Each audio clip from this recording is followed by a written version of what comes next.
Bienvenidos a Focos. Esta noche vamos a discutir sobre la pandemia del coronavirus. En nuestro país, el presidente Nayib Bukele decretó ya una alerta roja frente a la pandemia, pero no solo es el Ejecutivo. El Estado salvadoreño en general, los ciudadanos, la sociedad civil organizada también están en alerta frente a la pandemia. En Focos, esta noche dedicamos un programa especial para hablar sobre el tema y el equipo también ha preparado una cápsula introductoria como antesala a la entrevista que tendremos esta noche. Vamos con la cápsula. El miércoles 11 de marzo, después de que la Organización Mundial de la Salud, OMS, declaró como pandemia a la enfermedad por coronavirus, el presidente Nayib Bukele decidió implementar una cuarentena nacional. Hemos decidido declarar cuarentena para todo el territorio nacional. Esta es una medida, es una decisión que se ha tomado a la ligera, se ha tomado en consulta con especialistas, se ha tomado en consulta con miembros del gabinete, se ha evaluado el impacto económico que esto va a tener, pero el impacto económico palidece a la par de la cantidad de muertes que pudiéramos tener y de enfermos que pudiéramos tener con una pandemia que ni Italia ni Corea del Sur están preparados para detenerla, ni Alemania, pues mucho menos está El Salvador o cualquier país de la región. Hasta ese miércoles no se había confirmado ningún caso de COVID-19, aseguró el mandatario. Sin embargo, debido a la rápida expansión del virus en todo el mundo, Bukele no descartó que se pudieran confirmar casos en las próximas horas o días. La cuarentena dura 21 días y conlleva 3 grandes restricciones. No se permite el ingreso al país de extranjeros a menos que sean residentes o diplomáticos acreditados en El Salvador. Los salvadoreños que deseen ingresar al país por cualquier vía y por cualquier frontera deben pasar por una cuarentena de 30 días. Todas las actividades educativas están suspendidas por 21 días. El viernes 13 de marzo, el presidente envió una solicitud a la Asamblea Legislativa para declarar un estado de emergencia nacional y un estado de excepción. La enfermedad por coronavirus se detectó en diciembre del año pasado en China, después de que las autoridades de salud alertaron de un grupo de casos de neumonía con origen desconocido. Un mes después, el 30 de enero de 2020, la OMS declaró el coronavirus una emergencia de salud pública de preocupación internacional. El 11 de marzo, tras superar los 100.000 casos reportados, la OMS la declaró una pandemia. Las medidas de prevención y contención desarrolladas por los países afectados han desacelerado la economía mundial debido a que limitan las actividades económicas, el turismo y la movilidad de los ciudadanos. La compañía de información financiera Bloomberg estima que la economía mundial perderá $2.7 billones por la COVID-19. Bien, en nuestra mesa de entrevista esta noche nos acompañan 2 doctores. Está con nosotros el doctor Miguel Majano, vicepresidente del Colegio Médico. Muchísimas gracias por acompañarnos, doctor Majano. Muchas gracias, licenciada Fernández, por la invitación para poder hablar un poquito sobre el tema que está en la actualidad. Bien, y también está con nosotros el doctor David Rodríguez, es epidemiólogo de la Secretaría Ejecutiva del Consejo de Ministros de Salud de Centroamérica en el SICA. Gracias, doctor Rodríguez, por acompañarnos. Buenas noches, muchas gracias por la invitación. Bien, para iniciar esta conversación, este programa, esta entrevista, tengo algunas preguntas introductorias, también sobre todo lo que se ha estado discutiendo y sobre las características particulares del coronavirus. Doctor Majano, en los últimos 20 años, aunque se han detectado ya otras emergencias por coronavirus en el mundo, en realidad no se había declarado una pandemia que tocara regiones y países como El Salvador. ¿Por qué el coronavirus, descubierto a finales del año pasado, del 2019, ha logrado expandirse así internacionalmente hasta alcanzar una región como la nuestra? Bueno, creo que está determinado por la genética del virus, el cual es altamente invasivo. Y eso ha provocado que se pueda difundir con mucha facilidad y es lo que ha generado que se haya expandido prácticamente como una pandemia, tal como usted lo describió. Sí se han dado situaciones de pandemias como fue el SARS, como fue el MERS, pero que prácticamente a nuestro país no fue tanta la resonancia como ha sido esta nueva epidemia, pandemia en este caso, de lo que es la parte del coronavirus. Los estudiosos creen de que por la mutación que ha tenido este virus, de hecho ya mutó, se dice que ya mutó con relación a Italia, y eso lo hace más virulento. Entonces, esa virulencia ha generado que las migraciones hayan provocado su diseminación prácticamente en todo el planeta. Y esa es la preocupación que está ahorita. En las pandemias o epidemias anteriores que pudieran haber existido, no estaba tan, la virulencia estaba menos que la de ahora. Y estaba localizada, por ejemplo, el ébola, se localiza nada más en esta región del África y que debe tener sus características geográficas que le permiten que por ahí esté. Entonces, debe de tener genéticamente este virus un componente que lo haga resistente para poder ser transferido, por decirlo así, a través de las migraciones. Bien, sigamos hablando de las características del virus, doctor Rodríguez. Un estudio realizado en China reveló también que en el 81% de los casos el coronavirus 2019 se manifiesta en los pacientes como un resfriado común. Además, según la Organización Panamericana de la Salud, fuera de China, el índice de mortalidad de la enfermedad es inferior al 1%. ¿Cómo explicamos entonces la alarma que ha generado el nuevo coronavirus a nivel mundial? Bueno, la alarma se explica porque es una cepa nueva de coronavirus que está infectando a la especie humana.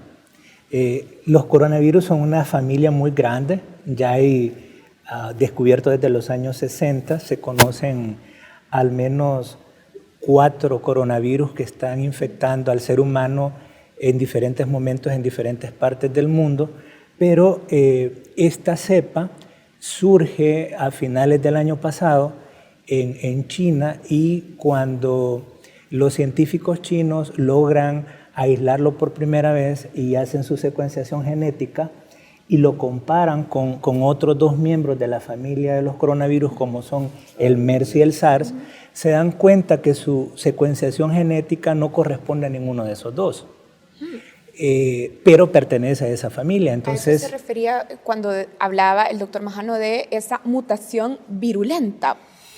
Sí, lo que sucede, y eso es un punto muy interesante, en la naturaleza, en las especies animales, normalmente existe una gran cantidad de viruses, porque ese es el término correcto en plural. Nosotros generalmente decimos virus, pero son viruses. Hay una gran cantidad de viruses en las especies animales que esporádicamente pasan la barrera entre los animales y los humanos. A estas enfermedades se les conocen como zooantropónicas. El MERS y el SARS son zooantropónicas.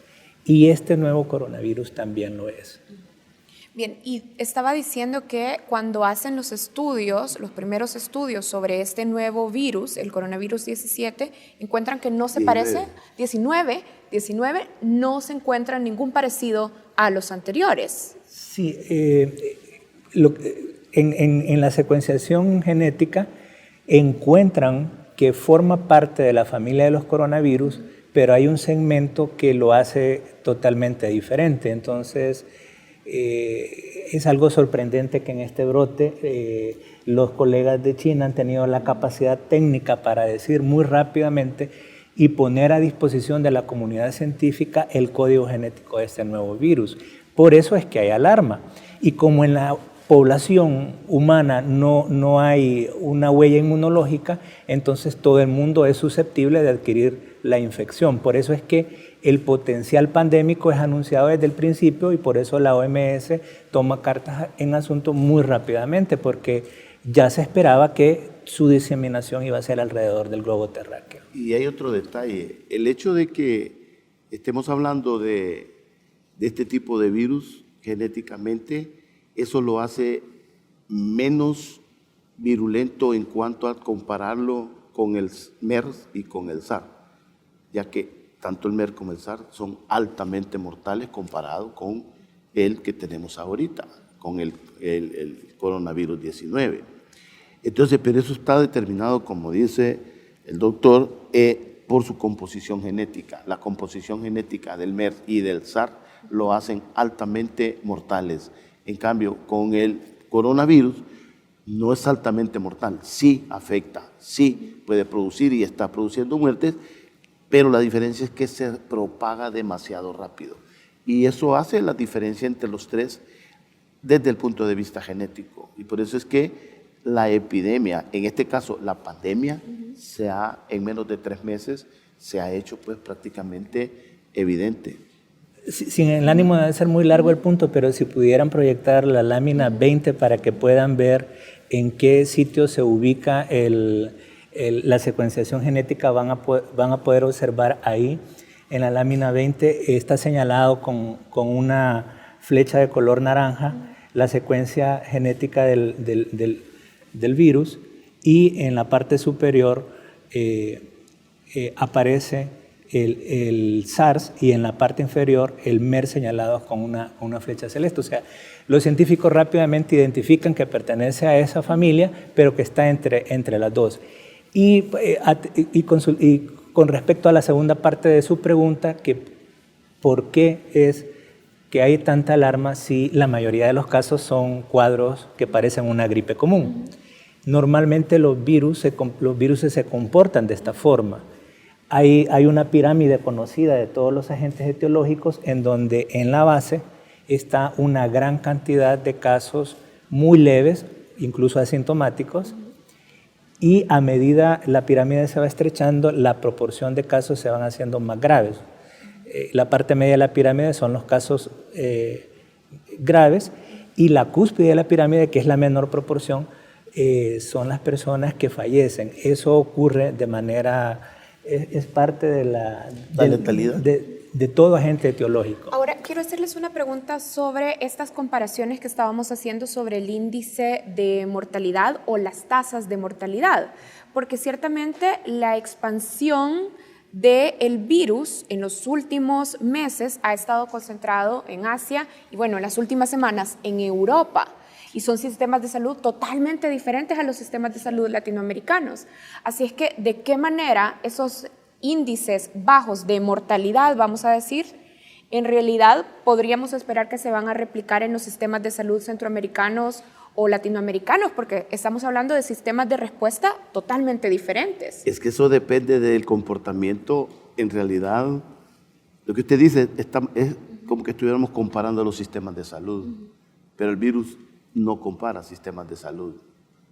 Lo que ha hecho el virus, en este caso, el que se haya expandido es por la misma migración que ha generado la presencia, se originó en China.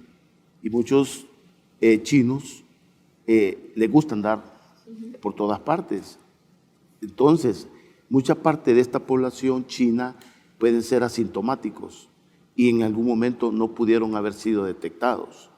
Una vez, bueno, de hecho en Francia, una de las muertes era un chino que andaba paseando, ¿verdad? Pero no era un ciudadano francés. Entonces, en cuanto a los sistemas de salud, es cierto, depende del impacto que haga en cuanto a la población que va a afectar, así va a ser el impacto en la salud de los diferentes sistemas de salud. El abordaje que se le dé a la prevención, porque aquí es lo más importante, no es el tratamiento. El tratamiento al final viene siendo, como dice el doctor, como una gripe. El problema es que estas gripes se complican con una neumonía y la neumonía prácticamente se lo lleva el paciente. ¿Por qué lo más importante no es el tratamiento? Es decir, mi pregunta estaba orientada también, aparte de eso que usted ya nos está explicando, sobre la capacidad de respuesta en cuanto a tratamientos, insumos, capacidad del personal médico para atender los casos. Lo que sucede es que cuando hablamos de tratamiento hay que hablarlo desde todo punto de vista. Si usted tiene a un paciente que está con un proceso infeccioso de tipo viral, gripal, pues simplemente usted va a generarle tratamiento sintomático, o sea, para los síntomas que está presentando, llámese tos, llámese calentura, malestar general. Entonces usted le da sus diferentes medicamentos para ello. ¿Y ese tratamiento es el mismo para un paciente que se ha diagnosticado con coronavirus? No le va a dar por la parte hay que tomar en cuenta otra situación. Es el tipo de población que va a afectar. Como ustedes ya se habrán dado cuenta, la mayoría son adultos mayores que tienen de fondo algún problema. Ese es el punto débil o el punto blanco que tiene el coronavirus. Si usted se fija, por ejemplo, no se han visto afectados a niños, a la población infantil. No se ha visto afectado menores de 30 años. Y si ha sido afectado alguno mayor de 30, 40 es porque ha tenido una enfermedad de base. Entonces, habría que relacionarlo también con el sistema inmunológico. En cuanto al tratamiento, usted le puede dar para la calentura, para una persona con coronavirus, va a hacer eso. Le va a aspirar las secreciones, ¿verdad? Le va a dar algo para el malestar, pero eso no va a ser suficiente si es una persona que tiene su sistema inmunológico deprimido. Tengo que hacer una pausa. Doctor David Rodríguez, lo voy a dejar pendiente porque sé que tiene una reacción sobre este tema. Ya regresamos.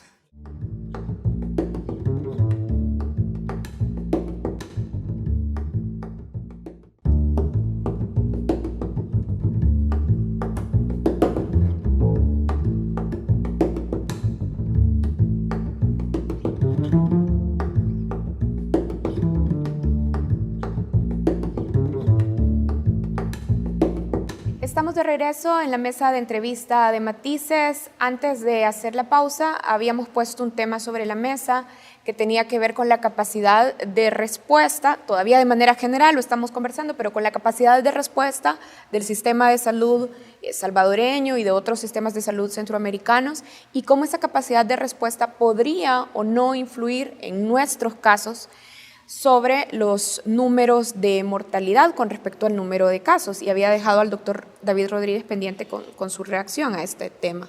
Sí, bueno, la letalidad, que es el porcentaje de personas que han adquirido la infección que fallecen por esta causa, se conoce como, cuando ocurre un brote se conoce como tasa de letalidad.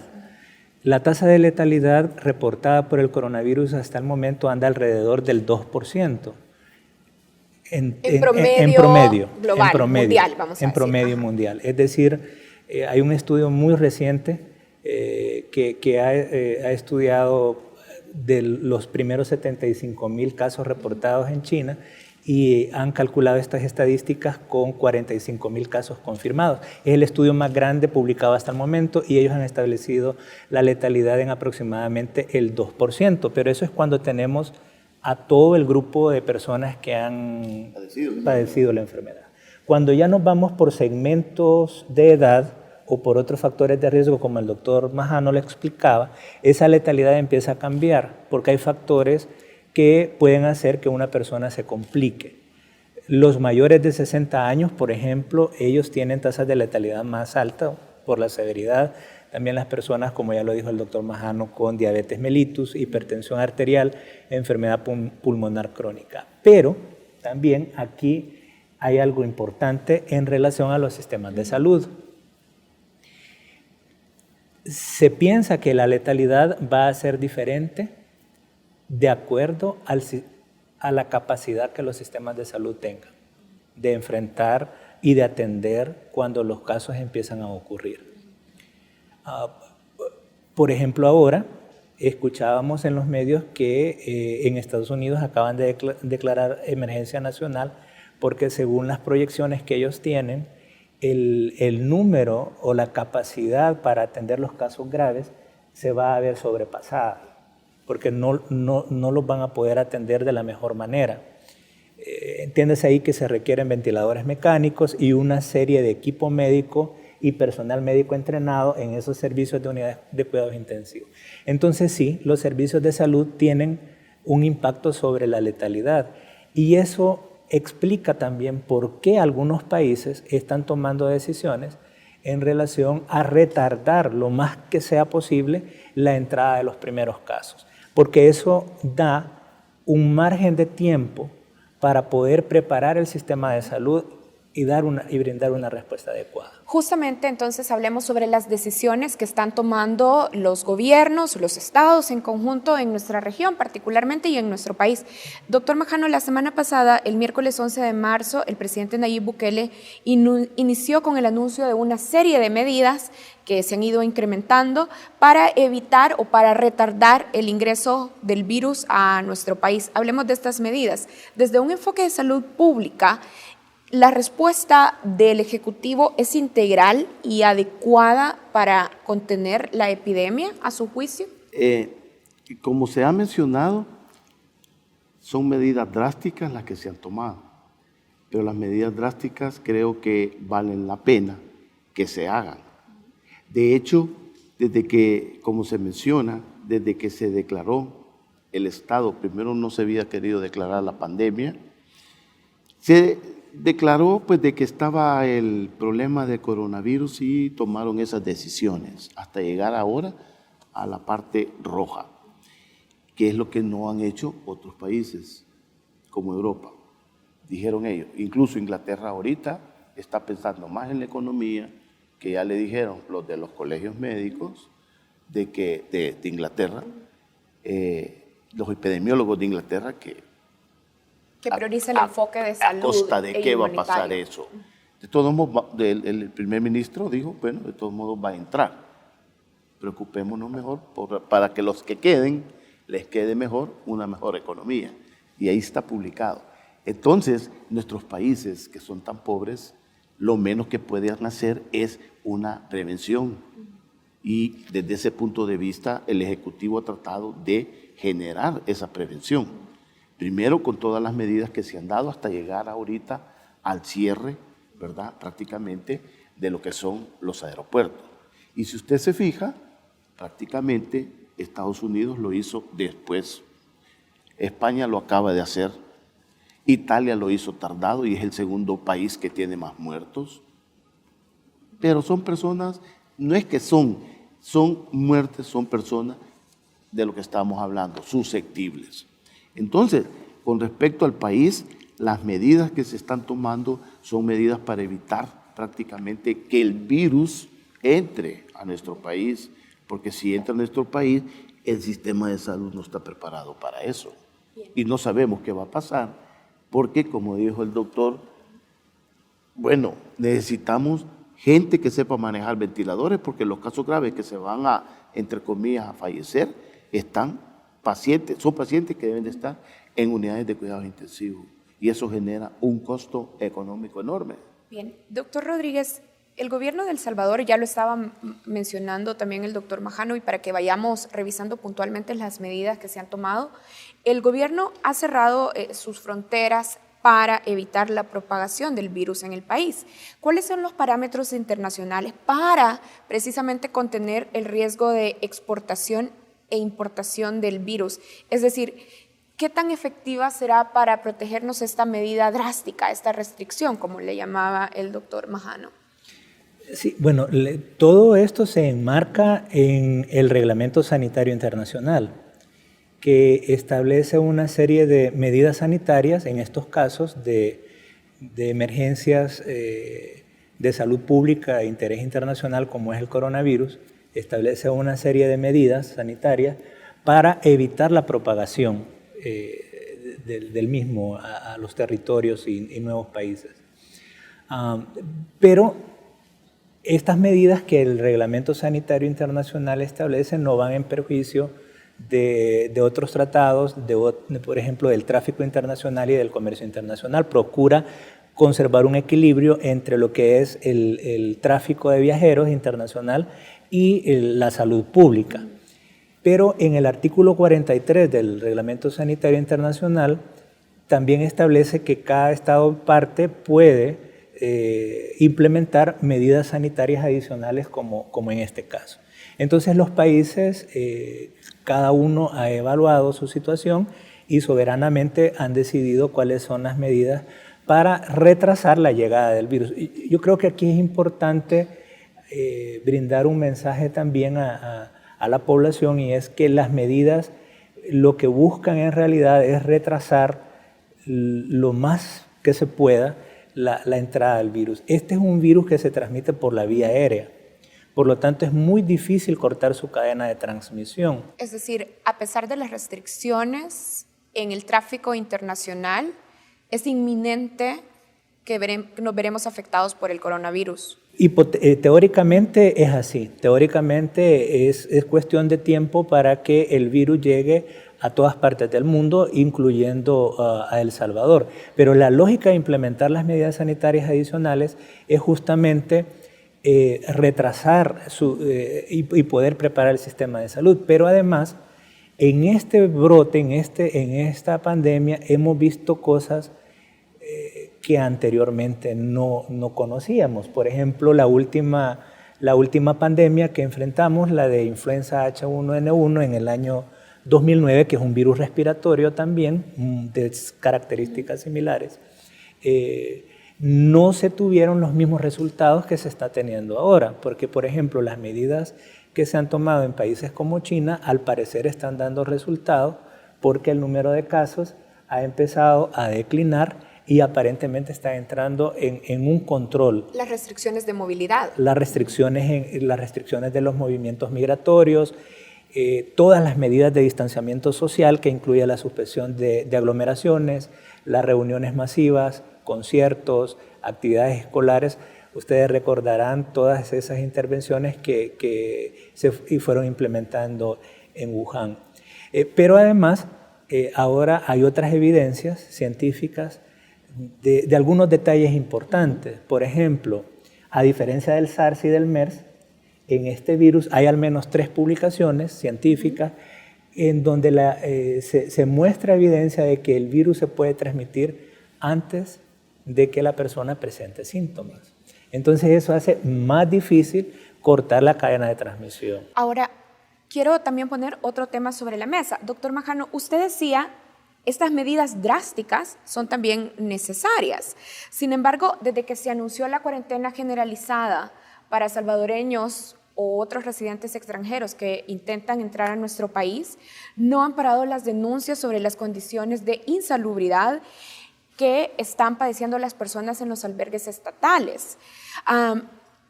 Y nosotros también, el equipo de Focus, consultó al infectólogo, el doctor Iván Solano Leiva, y advertía que el problema de tomar medidas como esta cuarentena indiscriminada, es decir, para todas las personas, si no se pueden garantizar las condiciones de salubridad, es que incluso el albergue se puede convertir en un nuevo foco de infección. Antes de que se diera esta situación al punto donde estamos, el Colegio Médico hizo unas actividades. La primera fue con el Ministerio de Salud. Con todo su gabinete, a excepción de la señora ministra, llegaron a exponer cuál iba a ser el plan. ¿Hace cuánto les estará hicieron esta exposición? Fue para la época cuando dijeron que apareció el primer caso de una señora que había ido a China, pero que resultó nada más un proceso de gripe. Estamos hablando de como unos 45, unos 45 días más o menos, cuando empezaba la efervescencia, cuando no había salido el coronavirus de China. El gobierno se presentó en el Colegio Médico y les presentó. Salud, Ministerio de Salud. Exacto, y se presentó. Ellos nos llegaron. Y una de las recomendaciones que dio en ese momento Jorge Panameño, el doctor Panameño, el infectólogo, es que deberían de prohibir los vuelos y cerrar las fronteras. Pusieron el grito en el cielo. En esa ocasión, 45 días después, se está haciendo, porque era la única forma de poder cortar la transmisión a nuestro país. No estamos hablando simplemente de la restricción de vuelos, sino que estamos hablando de los casos que se están denunciando desde los refugios estatales. Es que ahí voy a llegar ahí. Ahí voy a llegar ahí. No, dentro de las declaraciones que hace el doctor Alaví, dice, quieren estar no es un hotel de 5 estrellas, y es difícil manejar 400 personas, o sea que no están preparados, porque no van a ser 400 personas. Hay más de 400 personas en esos albergues. Ahí sí yo creo que les ha faltado la planificación. Y la planificación en el sentido que han metido a todos de donde vengan. Si usted viene de Italia, yo los voy a tener que sectorizar. ¿Por qué? porque es un país que el segundo en mayor mortalidad y en el mayor cantidad de pacientes. Si usted viene de China, que no entre.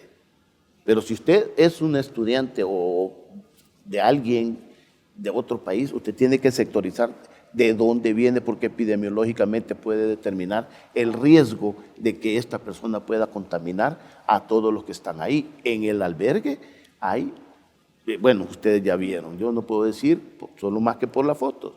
Entonces, ¿qué significa eso? Decir que manejar 400 albergues, personas en albergue, no es fácil. Yo creo que entonces no estábamos planificando la magnitud del problema. Tengo que hacer un corte, lo voy a dejar pendiente al doctor David Rodríguez. En esta presentación que les hizo el Ministerio de Salud al Colegio Médico hace 45 días, ya hablaban de la posibilidad de mandar a cuarentena obligatoria. Sí, se hablaba de cuarentena, de no permitir la salida ni entrada por los aeropuertos o por las diferentes fronteras, y se hablaba de más. Bueno, fueron 4 reuniones las que tuvimos, ¿verdad? Se nos llenaron las 4 reuniones. Y se les hicieron las advertencias, como estaba diciendo, sobre el primera, problema de la cuarentena indiscriminada. En la primera, y ya nos volvimos a tener más contacto con las personas del ministerio. Aquí estamos, mañana tenemos reunión con el colegio para ver en qué podemos nosotros influir. Muy bien, hacemos una pausa y ya regresamos.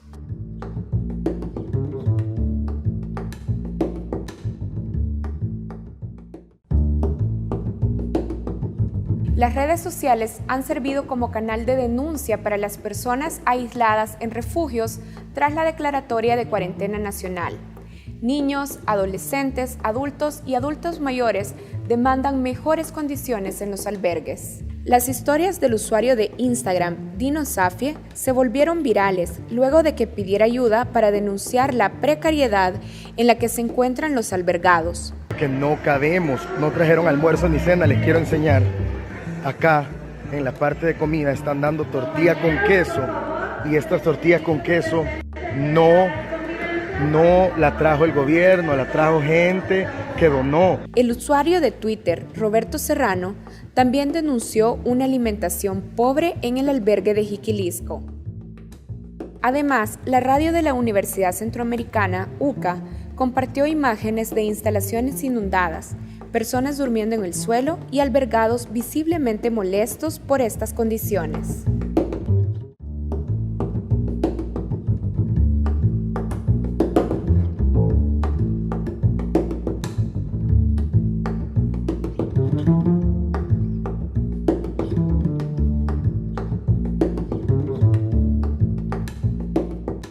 Estamos de regreso en la mesa de entrevista de Matices.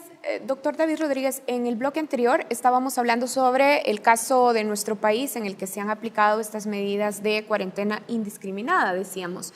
Pero, ¿qué dicen los parámetros internacionales sobre cómo deberían de manejarse las medidas de cuarentena o aislamiento?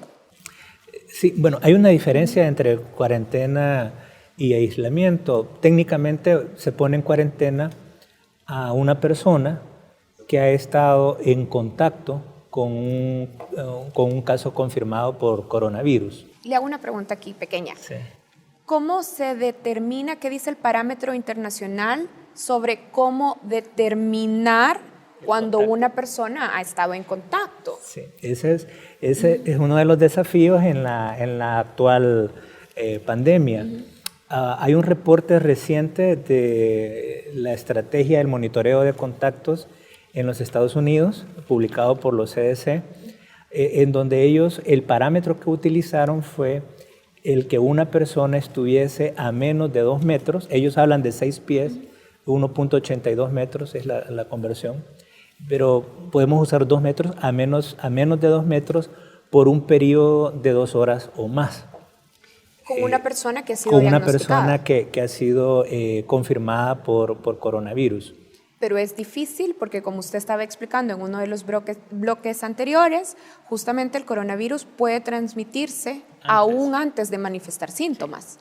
Es correcto. Ese es el desafío para romper la cadena de transmisión en la actual pandemia. Además, en otra publicación en Lancet, acaban de hacer algunas proyecciones con modelos matemáticos en base a los diferentes escenarios que se han presentado en China y en los demás países afectados al principio de la pandemia, y han logrado determinar los científicos que para poder contener el brote y que no se haga una propagación en toda la población, un sistema de salud debe de monitorear perfectamente al menos al 80% de los contactos. Si un sistema de salud es capaz de detectar el 80% de todos los contactos, ponerlos en cuarentena, observarlos los 14 días de la cuarentena y identificar casos secundarios y ponerlos luego en aislamiento, el brote se puede controlar. Pero para eso un sistema de salud debe ser capaz de detectar más del 80% de los contactos. Bien, ahora, doctor Majano, volvamos a comentar sobre la situación que tenemos en los albergues. Ya en el bloque anterior yo estaba poniendo sobre la mesa las denuncias que hay desde los centros de cuarentena de niñas, niños, madres, incluso personas mayores de edad, muy mayores de edad. Las cuales que están en riesgo de poder adquirir con mucha más facilidad la enfermedad, ¿verdad? Por eso le digo, no son palabras mías, son palabras de las mismas personas del ministerio. No son habitaciones de hotel. No es fácil manejar alrededor de 400 personas. Son palabras del viceministro de Operaciones. 400 personas, pero ¿y cuántos millones somos aquí en el país? Se supone que es una pandemia, ¿verdad? Y el punto es que si están pensando en 400 personas, no vieron la magnitud, no están viendo la magnitud, sí, a lo que podemos llegar. El procurador adjunto dice, el personal a cargo en el aeropuerto desconoce las directrices. El procurador general fue a los albergues y los emplazó. La Corte Suprema de Justicia ha dado un habeas corpus. O sea, no se trata de que se le den comodidades a las personas como un hotel, pero al menos tratar de que la dignidad humana se respete, porque ellos están en cuarentena sin estar enfermos. No sé, creo que salió ya un comunicado sobre la cuarentena domiciliar, que no sé por qué la habían quitado. Tenían que haberla hecho. ¿Por qué? Para llevar a aquellas personas que tenían el antecedente, que venían de un lugar, pero que no habían tenido contacto con una persona enferma. Si el periodo de incubación del virus es de 12 días aproximadamente, de 2 a 12.5 días, 14, 15 días, ¿hace sentido tener en estado de cuarentena por 30 días a las personas? Lo que pasa es que es impredecible, Karen, el hecho de que sean 14 días, porque se ha visto de que pueden ser más de 14 días. Estadísticamente así lo han hecho en base a cómo se ha comportado la enfermedad. 5.8 es el promedio del periodo de incubación, hasta 14 días, como decía el doctor Rodríguez. Pero el punto es que yo no sé si usted tiene coronavirus y yo me voy para mi casa y fui a regarle a otros. Entonces, con los albergues, yo considero que las medidas que se han tomado con respecto al cierre de los aeropuertos, como le dije, son bastante duras, pero hay que hacerlo. ¿Por qué? Porque no se nos va a regar todo esto de acá. En lo que yo siento que sí se ha fallado es en la parte de los albergues, el manejo de los albergues. Bien. Veamos, el jueves, doctor Rodríguez, se celebró una reunión de los jefes de Estado de Belice, Costa Rica, Guatemala, Honduras, Nicaragua, Panamá y República Dominicana. Todo el SICA menos El Salvador. ¿Por qué El Salvador no firmó en esta reunión virtual ni firmó la declaración producto de la reunión? Bueno, estaban invitados, ¿verdad? La convocatoria se hace oficialmente por los canales adecuados. La Secretaría General del Sistema de la Integración Centroamericana giró las invitaciones como corresponde, pero el gobierno de El Salvador se excusó precisamente porque creo que ese día fue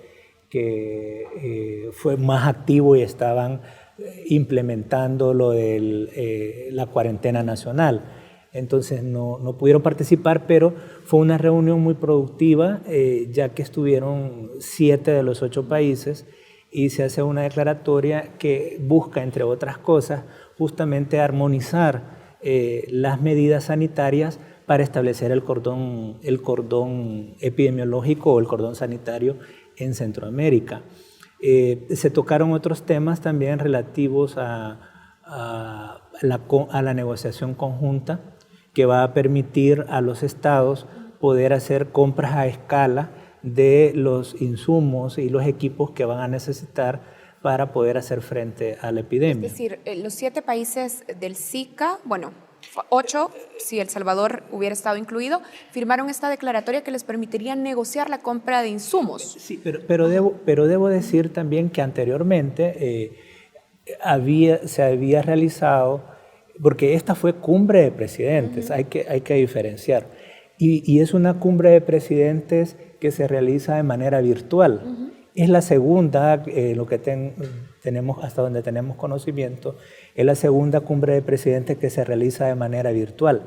La primera también fue para una epidemia, fue justamente hace 4 años para la epidemia del Zika, y casualmente también le tocaba en ese momento la presidencia pro tempore a Honduras.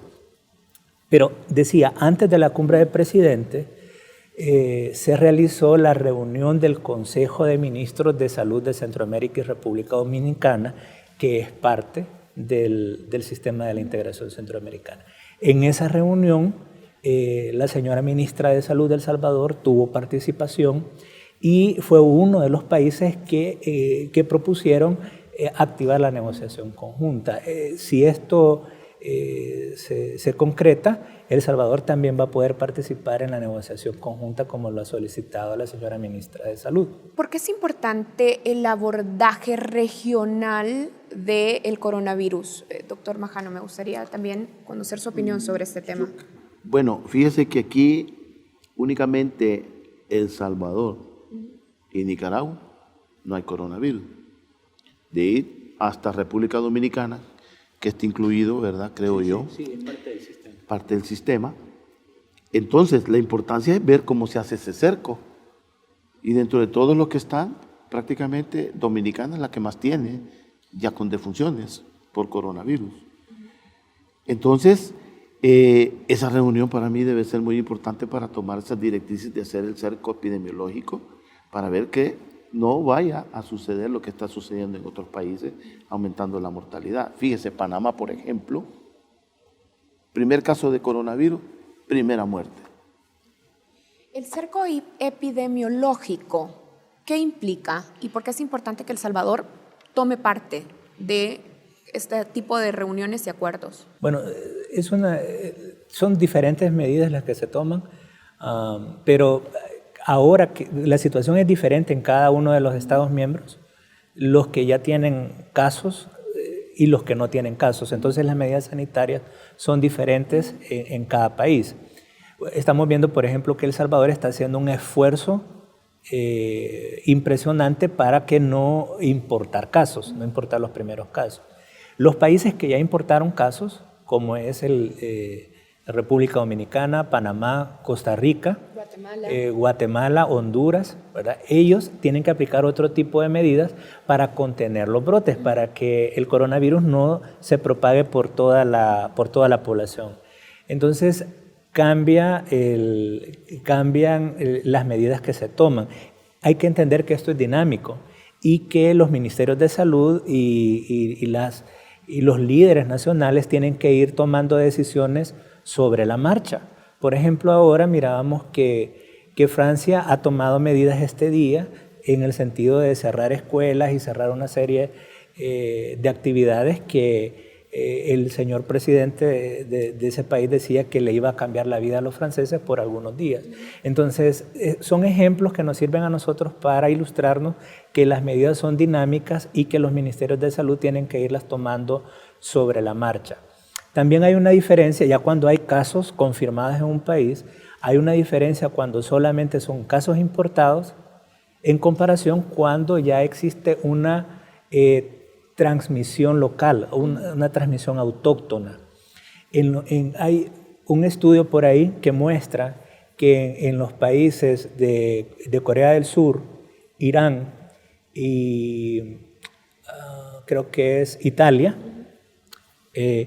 ocurren los primeros casos importados Y justamente un periodo de incubación después, 14 días después, empiezan a ocurrir pequeños brotes producto de los contactos de los primeros casos. Pero en el caso de Italia hay documentado una serie de eventos masivos que son los que provocan una diseminación. Entonces, la evidencia que tenemos ahora es que cuando ya hay casos importados, como en estos países, se deben de tomar medidas de distanciamiento social. Bien, tenemos que hacer una pausa. Regresamos con el último bloque de esta entrevista.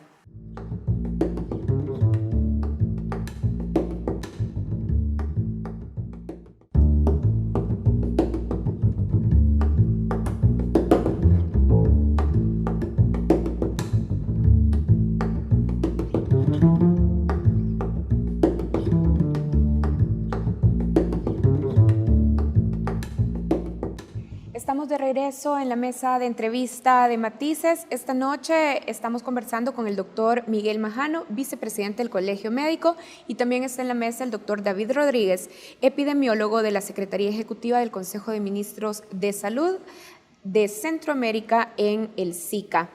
Doctor Majano, hemos estado hablando ya sobre las medidas que ha implementado el gobierno salvadoreño, el ejecutivo salvadoreño.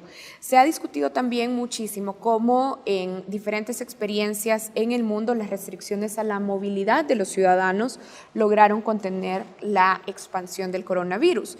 En El Salvador, aún sin casos reportados, el presidente solicitó estado de excepción para restringir la movilidad ciudadana. ¿Es justificable desde su punto de vista pedir medidas de excepción como manera preventiva? Yo creo que las medidas que el señor presidente ha hecho ya las hizo. Y quien tiene que tomar la decisión, esas medidas de excepción o quien las determina es la Asamblea. Nosotros ahorita no tenemos ni un caso, sí estamos propensos a ellos. Usted mencionaba, ¿por qué otros lugares vamos a tener nosotros coronavirus? Sí, no podemos decir que no. ¿Por qué? Tiene Honduras, tiene Guatemala, tiene Costa Rica, tiene Panamá. De alguna forma la migración va a hacer llegar que tengamos Ahora, un caso. El presidente decía, pueden parecer extremas las medidas, pero son necesarias. Y luego de este tipo de intervenciones que hacía el presidente, solicita el estado de excepción. ¿Es justificable? Pues si el estado de excepción en realidad, tal como dice el artículo 29 de la Constitución, o ya nos metieron a las leyes. Yo soy clínico, digo yo, ¿verdad? Pero yo de leyes no sé, pero el punto del estado de excepción es eso, de que le dan casi todo el poder al Ejecutivo, ¿verdad? Para que él pueda determinar o facilitarle su trabajo. Pero aquí no estamos ahorita ante una catástrofe, no es epidemia porque es una pandemia, no tenemos un caso. Va a llegar el caso, hay que esperar que llegue el caso. No sé desde qué punto de vista lo ven los legisladores, ¿verdad? Entonces, dentro de las medidas de excepción hay un montón de cosas como no reunirse. Vaya, está bien, él ya lo hizo. ¿En qué sentido? En que ha cerrado las universidades. Ha disminuido de 500 a 200 las reuniones, ¿verdad? Esas son partes de las medidas que tienen ahí. Luego, ¿será para que tenga él también otra oportunidad o poder obtener fondos para poder hacer su gestión? Habría que ver qué tipo de gestión necesita para el problema de coronavirus, ¿verdad? Pero ofreció $8 millones para este problema. Pero esos $8 millones hay que comprar equipo. ¿Cuántos equipos? ¿Cuántas batas hay? ¿Verdad? Hablemos justamente de los equipos y los insumos. El doctor Rodríguez decía en unos minutos en el bloque anterior que este tipo de medidas de contención al final lo que logran es que se retrase la entrada o la expansión del virus, pero que el tiempo que se gana tiene que ser en realidad utilizado para preparar el sistema de salud, los hospitales, el personal de salud. ¿Cómo está El Salvador en términos de acceso a pruebas diagnósticas, por ejemplo? Sí tiene acceso a pruebas diagnósticas, no solamente El Salvador, sino los 8 países de la región SICA.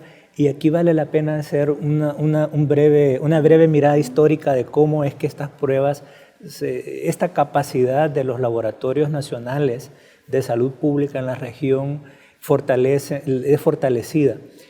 Este tipo de pruebas se le llama pruebas de biología molecular y es una que se llama reacción en cadena de la polimerasa que requiere una tecnología en específico y un personal entrenado. ¿Y tenemos ese equipo tecnológico y ese personal entrenado? Sí, sí lo tenemos. Fíjense que esto empezó allá por el año 2007, 2006 más o menos, que se estaba preparándose a los países para enfrentar una potencial pandemia de influenza, justamente porque esta tecnología sirve para identificar distintas clases de virus respiratorios, entre ellos el de la influenza. Entonces, en el 2009, cuando surge la cepa H1N1 de influenza, en México, ustedes se recordarán, ahí por el mes de abril, nosotros empezamos a tener casos sospechosos por mayo, junio del 2009.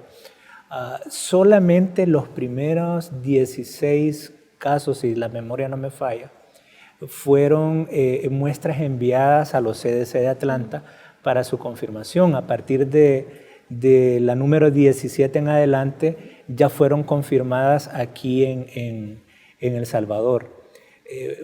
Porque el Laboratorio Nacional, Dr. Max Bloch, tenía la tecnología, también se había entrenado a su personal. Pero después de la pandemia eso se fortaleció, ¿verdad? La capacidad se fue fortaleciendo no solamente en El Salvador, sino en toda la región SICA. Y en ese fortalecimiento la Secretaría Ejecutiva del Consejo de Ministros de Salud ha jugado un rol muy importante porque en su acuerdo cooperativo con los CDC de Atlanta han empujado un programa de fortalecimiento de la red de laboratorios de Centroamérica. Entonces, sí, los laboratorios tienen la capacidad.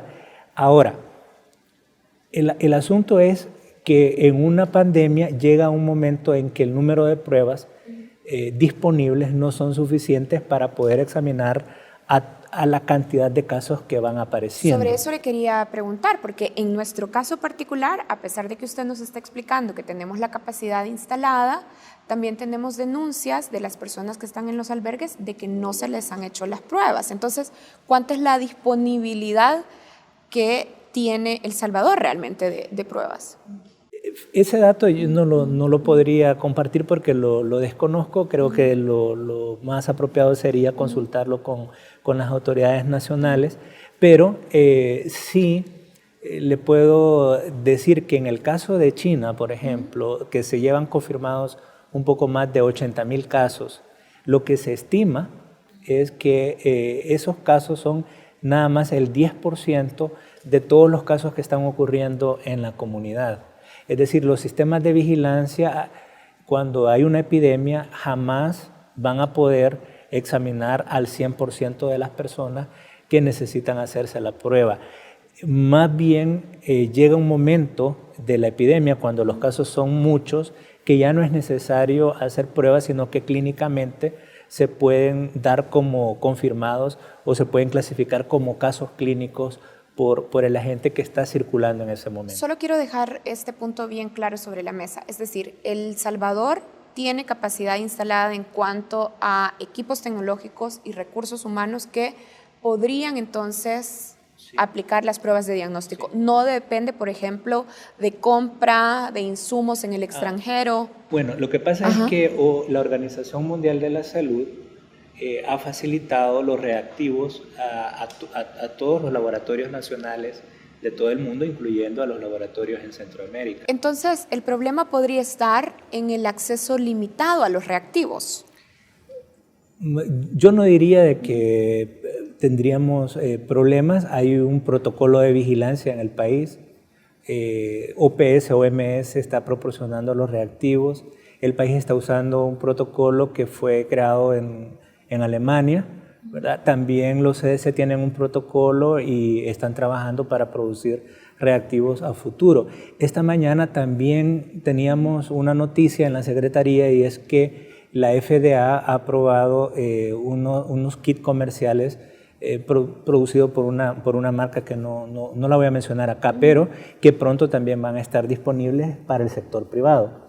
Entonces, nosotros creemos de que tanto el mecanismo de suministros de reactivos por el mecanismo de OMS, OPS, como si fuese necesario también en un momento determinado a través del protocolo de CDC, pensamos de que sí van a tener los reactivos suficientes. El punto que yo quería hacer es que al principio de las epidemias sí es imprescindible confirmar los casos que se están investigando, pero llega un momento de la epidemia en que el número de casos puede ser tan alto que desde el punto de vista de salud pública no tiene ya relevancia para confirmarlos todos. De hecho, el tratamiento médico no depende del resultado de la prueba de laboratorio. El tratamiento médico depende del grado de severidad de la enfermedad en un momento determinado. Bien. Hay un detalle, perdón Karen, hay un detalle bien importante que está hablando David sobre los laboratorios, porque nos hemos centrado en hablar de lo que es la parte pública o lo que maneja el Ministerio de Salud, pero también hay la parte del sector privado. Y en el sector privado, ¿quién nos garantiza a nosotros que alguien no pueda tener coronavirus? De ser esas personas asintomáticas. De hecho, la incidencia de los procesos respiratorios a la fecha se han incrementado enormemente. Ahora, los hospitales privados han empezado a publicar declaratorias en las que dice que no van a tratar ni a través de internamiento ni a través de tratamiento ambulatorio a personas diagnosticadas con coronavirus. Lo que pasa es que no es que los vaya a tratar, pero si los identifica, ya hay un protocolo que usted habla al 132 y con el 132 va a ir a terminar a Saldaña o al albergue donde le asignen, ¿verdad? Para terminar el aislamiento, porque ya va a ser un caso comprobado, ¿verdad? No lo va a tratar el privado, pero el punto es que hay que tomar en cuenta también ese tipo de prestadores de salud, porque es una población bastante alta. Al menos un 5%, un 10% de la población lo ven los privados. Estamos en los últimos minutos de esta entrevista. Doctor Rodríguez, China asegura que ha logrado controlar la pandemia. ¿Esto tiene efectos en la expansión del coronavirus 19 en el resto del mundo? Sí, los efectos son sensibles en el resto del mundo, especialmente porque existe la esperanza que siguiendo las medidas que China tomó también se puede controlar en otras partes del mundo. Entonces es una buena noticia que ellos estén ahora en un declive, en su curva epidemiológica vaya a la baja, y eso es muy bueno para todo el mundo porque entonces podemos decir que las medidas que se implementaron están teniendo resultados. Bien, ¿cómo se va a comportar en una proyección de futuro esa curva epidemiológica, por ejemplo, en otras regiones como América Latina, que recién empiezan a reportar casos, por ejemplo? Son 3 meses lo que han transcurrido desde diciembre para acá, en donde se han estabilizado los casos en China. De hecho, a Italia llegaron unos chinos a darles asesoría para el manejo, porque como que en Italia se les ha descontrolado, ¿verdad? No lo han podido controlar, ¿verdad? Entonces... Sí. En Italia el problema fueron unos eventos masivos que hizo que la reproducción de los casos fuera muy rápida, ¿verdad? Entonces, creo que eso los afectó mucho. Pero llama la atención también, David, que tenemos cerca al vecino, que es Estados Unidos, y está disparado. Estados Unidos tiene ya 40 y pico, 34 muertos y ya como 1000. Y como ustedes decían, también se trata de observar la respuesta de los sistemas de salud de cada país. Quiero agradecerles a ambos, tengo que cerrar aquí la entrevista. Quiero agradecer al doctor Miguel Majano, vicepresidente del Colegio Médico, y también quiero agradecer al doctor David Rodríguez, epidemiólogo de la Secretaría Ejecutiva del Consejo de Ministros de Salud de Centroamérica en el SICA.